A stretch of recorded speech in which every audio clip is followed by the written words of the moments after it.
अस्सलाम वालेकुम दोस्तों, मैं कवि निसार कोटिया आपके बीच में हाजिर हूं एक सच्ची घटना लेकर। जो घटना गांव उटावड़ की है। 8 जुलाई 2022 को एक बोर की कुई में बन रही गैस से दो भाई मौत के मुंह से बच गए और बहन अल्लाह को प्यारी हो गई। तो आइए बताते हैं ये घटना किस तरह हुई।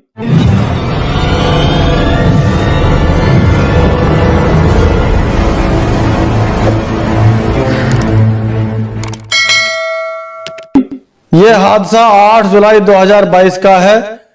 उटावड़ में एक व्यक्ति है जिसका नाम इसहाक है। उम्र लगभग 75 साल है। उसका परिवार एक किसानी खेती पर निर्भर है। उन्होंने इस वक्त अपने खेत में मौसम के मुताबिक फसल लगाई हुई है और बरसात की कमी की वजह से फसल सूखने के कगार पर है। जब इसहाक ने फसल पानी की कमी की वजह से मुरझाई हुई देखी तो अपने बेटे कामिल से कहा कि बेटा, ज्वार में पानी लगाना पड़ेगा, तुम कल ट्यूबवेल चलाकर ज्वार भरा दो। बाप के कहने पर कामिल ने ट्यूबवेल चलाने की मन में ठान ली और अपने भाई अंजुल को साथ लेकर चल दिया और बोरवेल की कुई को जाकर देखा जो कि 26 फुट गहरी थी। उसमें लगभग 3 या 4 फुट पानी भरा हुआ था और जो पंखा बोरवेल से पानी खींचता है वो पानी में डूबा हुआ था। तो कुई में पानी देखकर कामिल ने पानी निकालने की तरकीब लगाई और अपने भाई अंजुल को बाल्टी और रस्सी लेने घर भेज दिया। जब अंजुल बाल्टी और रस्सी लेकर आ गया तो उसके साथ में उसकी बहन मेमन भी आ गई और खेत में चारा लेने कामिल की घरवाली भी आई हुई थी। कामिल की माँ भी वहां थी और एक कोई पड़ोसन भी वहां मौजूद थी। तो वो दोनों भाइयों को पानी निकालता देख वहां पे खड़ी हो गई।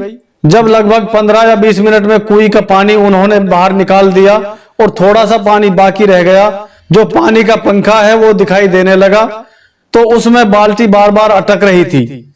उसमें बाल्टी बार बार अटक कर रस्सी टूट गई और रस्सी टूटने के कारण बाल्टी नीचे ही रह गई। जब बाल्टी नीचे रह गई तो कामिल ने अंजुल से कहा, भाई तुम रस्सा बांधकर नीचे उतरो और नीचे जाकर ये बाल्टी रस्सी में बांध दो। तो कामिल के कहने पर अंजुल रस्सा बांधकर नीचे उतरता है। जैसे ही अंजुल नीचे उतरा तो कुएं में जहरीली गैस बनी हुई थी। उस जहरीली गैस के कारण अंजुल खड़ा खड़ा ही बेहोश हो गया और खड़ा खड़ा बेहोश होके कुएं के एक साइड में उसकी पीठ लग गई और वो खड़ा का खड़ा रह गया। जब ऊपर से कामिल ने आवाज लगाई कि भाई जल्दी बाल्टी बांध दो, तो ना तो बाल्टी ही बांधी और ना कोई नीचे से आवाज आई। तो कामिल को शक हुआ कि नीचे कोई दिक्कत है। फौरन कामिल भी रस्सा पकड़कर नीचे उतर जाता है। नीचे जाकर देखा तो अंजुल बेहोश खड़ा था। कामिल ने उसको बाहों में लिया और भाई भाई कहकर उससे आवाज लगाई। जब भाई नहीं बोला तो कामिल भी घबरा गया और घबरा कर वो भी बेहोश हो गया। दोनों भाई एक साइड में लगकर बेहोश खड़े हो गए। ऊपर से क्या देखती हैं जो औरतें वहां मौजूद थी, कामिल की बहन, कामिल की बीवी, कामिल की माँ और एक पड़ोसन जो मौजूद थी, उन्होंने देखा तो क्या देखती हैं, कामिल और अंजुल दोनों एक दूसरे को बाहों में लिए एक साइड में सीधे खड़े हैं। ऊपर से उन्होंने भी आवाज लगाई। जब कामिल और अंजुल नहीं बोलते हैं तो उनको शक होता है कि कहीं नीचे गैस तो नहीं है। उन्होंने तुरंत शोर मचाना शुरू कर दिया और उनकी आवाज सुनकर पड़ोस में ही चारा काट रहे आबिद ने दौड़ लगाई और वो दौड़कर वहां पहुंचा तो क्या देखता है कि कामिल और अंजुल की बहन मेमन रस्सा पकड़कर नीचे उतरने की कोशिश में है। तो जाबिद ने जाकर उसे रोका कि मेमन बहन तुम मत उतरो, पर मेमन ने उनकी बात नहीं सुनी और उतरने लगी क्योंकि मेमन को दो भाइयों की जान खतरे में दिखाई दे रही थी। तो जब मेमन उतरने से नहीं रुकी तो जाबिद ने मेमन का हाथ पकड़ लिया और जाबिद वैसे ही एक हाथ से कमजोर है। जो हाथ कमजोर है वो हाथ उसने इंजन की व्हील में फंसाया और एक हाथ से मेमन का हाथ पकड़ लिया। जब मेमन नहीं रुकती है तो उसने और कस के पकड़ा और मेमन की चूड़ी उसके हाथ में आ गई। मेमन की चूड़ी जैसे ही हाथ में आई तो मेमन का हाथ चूड़ियों में से नीचे निकल गया और मेमन नीचे गिर गई। जैसे ही मेमन नीचे गिरती है तो मेमन का सर, जो पानी का पंखा नीचे लोहे का था, उसमें जाकर लगता है और सर लगते ही मेमन कुएं में नीचे ही अल्लाह को प्यारी हो जाती है। ऊपर से जाबिद और बाकी जो औरतें खड़ी थी उन्होंने बहुत जोर जोर से शोर मचाया और जाबिद ने गांव में फोन किया कि गांव में ऐलान करा दो, जल्दी जल्दी आओ, रस्सा लेके आओ। उसने सारी बात फोन पे बताई। गांव में भगदड़ मच गई और मस्जिदों में ऐलान करा दिए कि कोई जल्दी से जल्दी वहां पहुंचो, और वहां पे इस तरह का हादसा हो चुका है।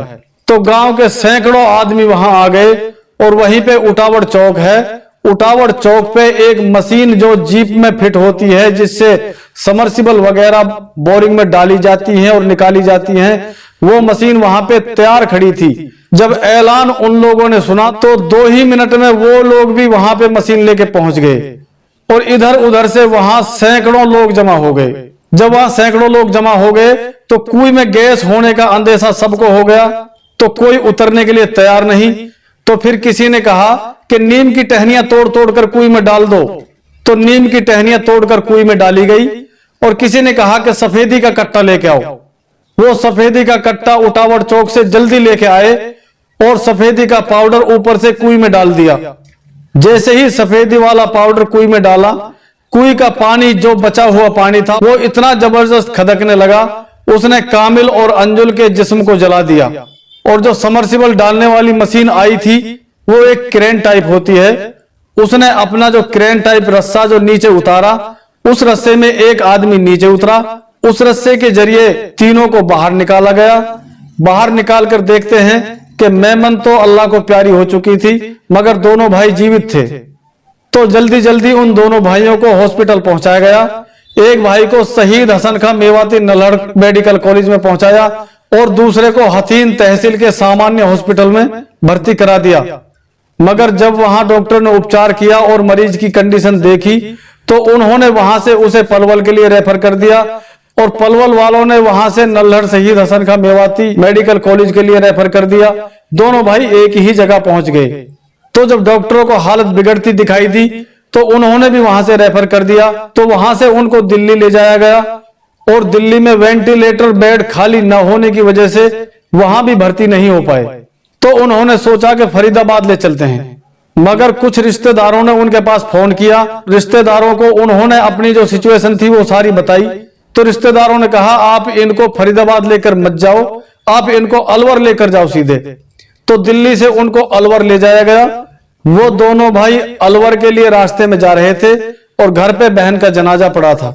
पूरे गांव में मातम का माहौल था, मगर किसी आदमी ने 112 नंबर पे कॉल करके वहां पुलिस बुलाई। वहां पे 112 नंबर की गाड़ी पहुंची तो डेड बॉडी को देखकर उन्होंने पंचनामा किया और डेड बॉडी को पोस्टमार्टम के लिए भिजवा दिया। पुलिस की कागजी कार्रवाई पूरी होती तब तक शाम हो चुकी थी। तो शाम होने की वजह से पोस्टमार्टम नहीं हो पाया। तो अगले दिन का इंतजार कर रहे थे कि पोस्टमार्टम कल होगा। कामिल और अंजुल के परिवार पर दुखों का पहाड़ टूटा हुआ था, मगर किसी आदमी ने, जो कि पुलिस का मुखबिर है, पुलिस को सूचना दी कि आपका मुलजिम इस घटना का शिकार हो चुका है और वो अलवर हॉस्पिटल में भर्ती है, आप उसे वहां जाकर गिरफ्तार कर सकते हो। मुखबिर ने जिस आधार पर पुलिस को सूचना दी थी वो ये थी कि कामिल के ऊपर कोई केस लगा हुआ था। ये तो मुझे भी पता नहीं कि केस क्या था, मैंने जानने की कोशिश भी की मगर मुझे किसी ने बताया नहीं क्या केस था। जो केस कामिल के ऊपर लगा हुआ था उस केस के बारे में उस मुखबिर ने पुलिस को सूचना दी कि आपका मुलजिम इस वक्त अलवर के हॉस्पिटल में भर्ती है और वो जिंदगी और मौत के बीच में फंसा हुआ है, आप उसे अभी जाकर अरेस्ट कर लें। मुझे ये बात सुनकर बड़ा अफसोस हुआ था कि ताज्जुब है ऐसे मुखबिरों पर जो किसी का इतना बड़ा दुख देख कर भी नहीं चूकते। अगर गिरफ्तार ही करवाना था तो या तो पहले करवा सकते थे या फिर ये दुख थोड़ा भूल जाते तब करवा सकता था।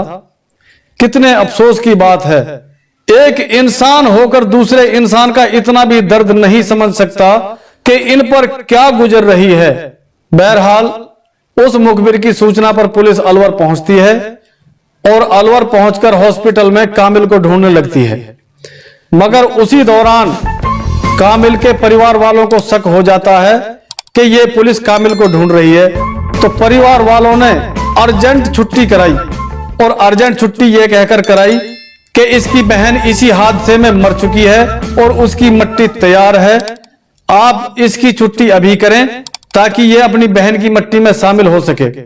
परिवार वाले कामिल को लेकर घर आए बहन की मिट्टी तब तक तैयार थी, आकर उन्होंने बहन को मिट्टी दी और अब कामिल बिल्कुल ठीक है।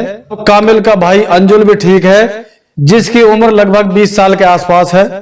मगर इस हादसे में उन दोनों की बहन की जान चली गई और दोनों भाइयों के प्यार में एक बहन इस हद तक जा सकती है कि अपनी जान भी दे सकती है। ऐसी बहन को दिल से सलाम है। अल्लाह ताला उनको जन्नतुल फिरदौस में आला से आला मकाम अता फरमाए। ये थी उटावड़ गांव की सच्ची घटना जो आपके सामने मैंने विस्तार से बताई है।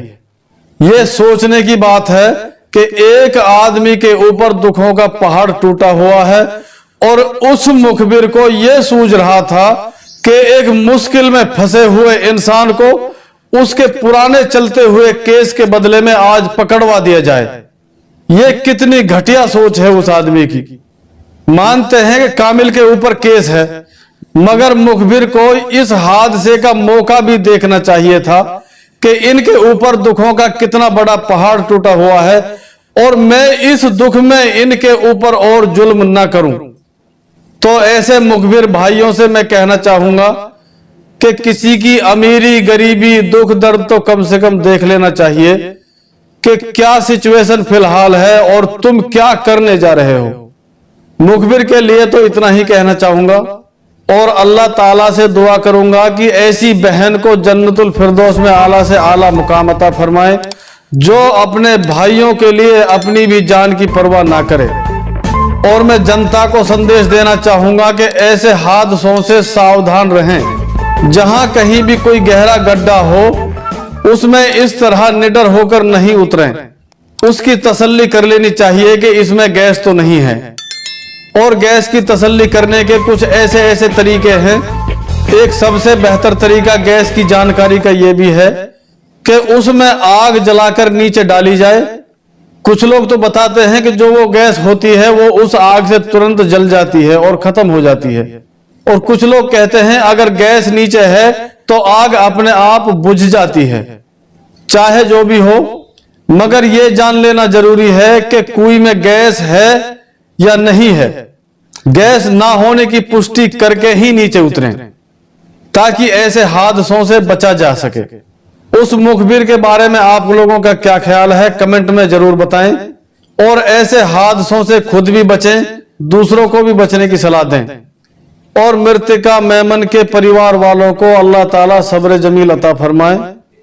मिलते हैं किसी अगली वीडियो में। खुदा हाफिज।